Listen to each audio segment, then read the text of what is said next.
Today we're going to talk about my most favorite of things, besides dices, which we have already covered. We're going to talk about this. We're going to talk about cats. What brought this on was that an amazing find, or well, adorable anyway, bobbed up on our Facebook page a week ago or so. And it's about a find that was originally made in Western Illinois in the 1980s during the excavation of some Hopewell burial grounds.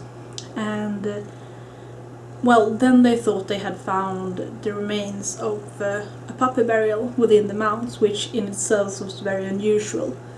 But more recent research have shown that this suspected puppy was a bobcat kitten.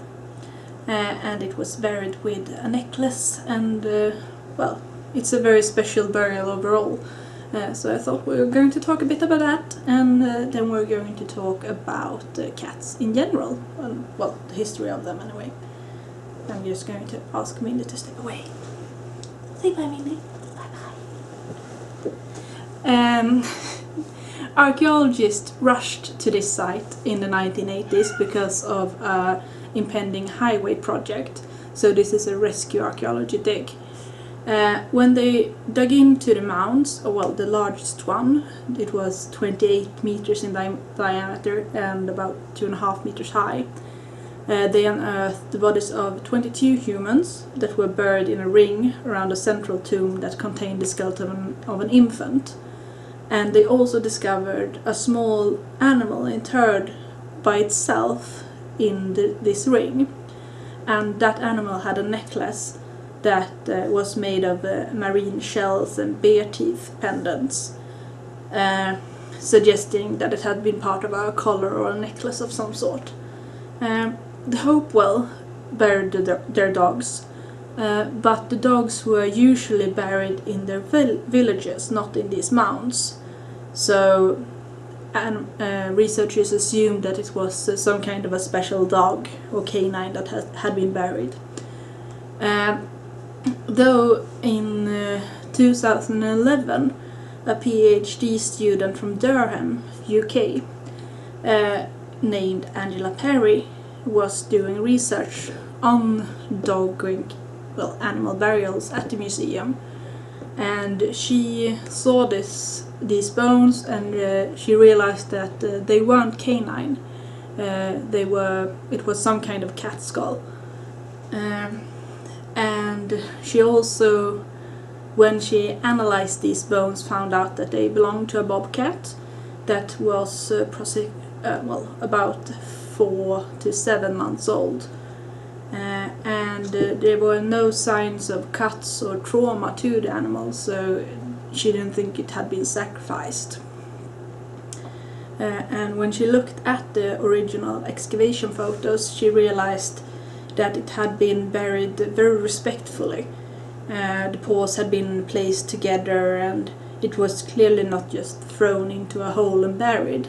And this is a unique find, because, as I said, these mounds are usually strictly for humans, but this little bobcat kitten seems to have been important enough for someone or some people to bend these rules and bury it among the humans.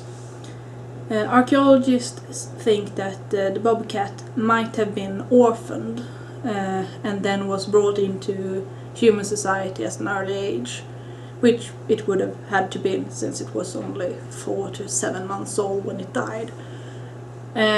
And it's not unreasonable for people to have taken in an orphan bobcat. They doesn't get much bigger than twice the size of an ordinary house cat, and they are quite tameable.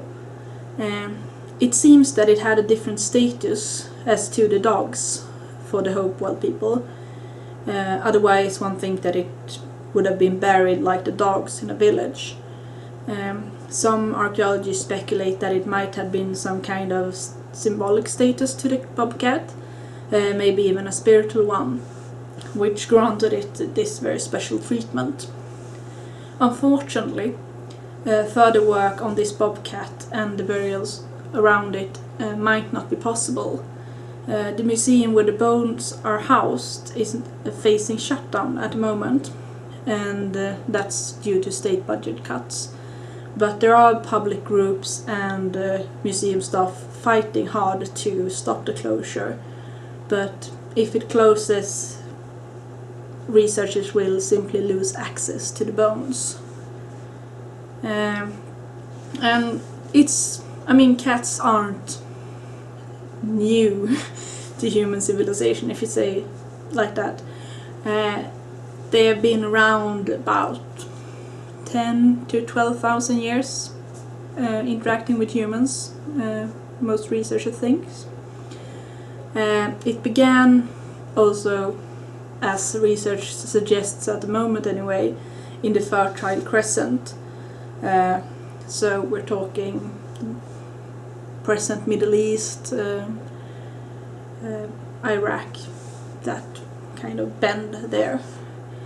And it connects into the development of agriculture. The general theory is that when people abandoned the nomadic lifestyle and settled permanently to farm and started to store grain, they started to attract more rodents, and the rodents attract the cats. And the cats obviously gained a lot of pluses. It was easy for them to hunt when the rodents were attracted to the grain stores.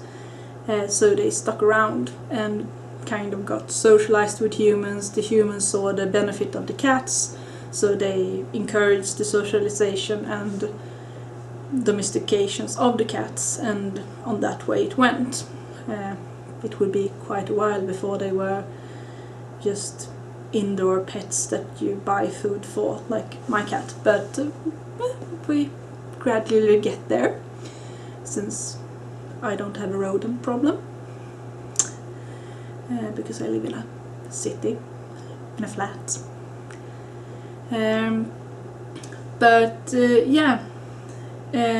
They were basically scavenging garbage within human society, as feral cats do today. And then over thousands of years, new species eventually evolved that naturally made its home around people. We call these Felis catus. And this is the domestic cat. Cats can be found in mythology all over the world.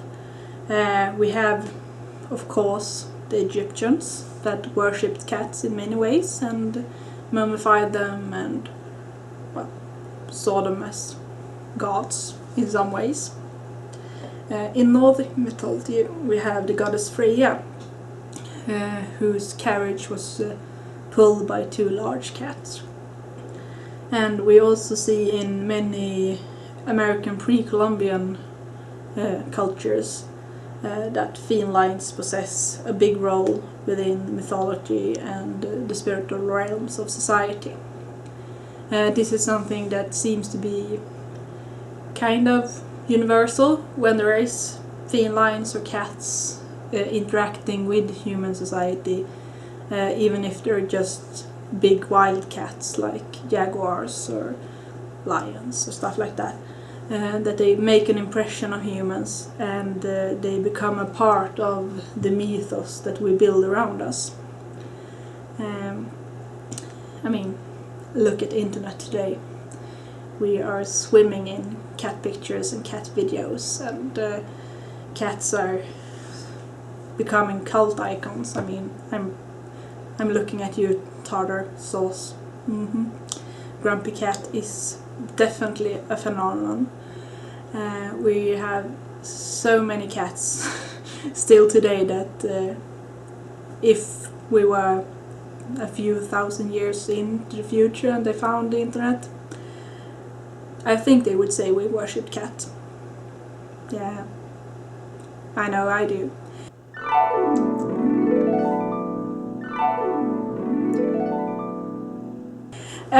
what are your favorite historical or non-historical cats?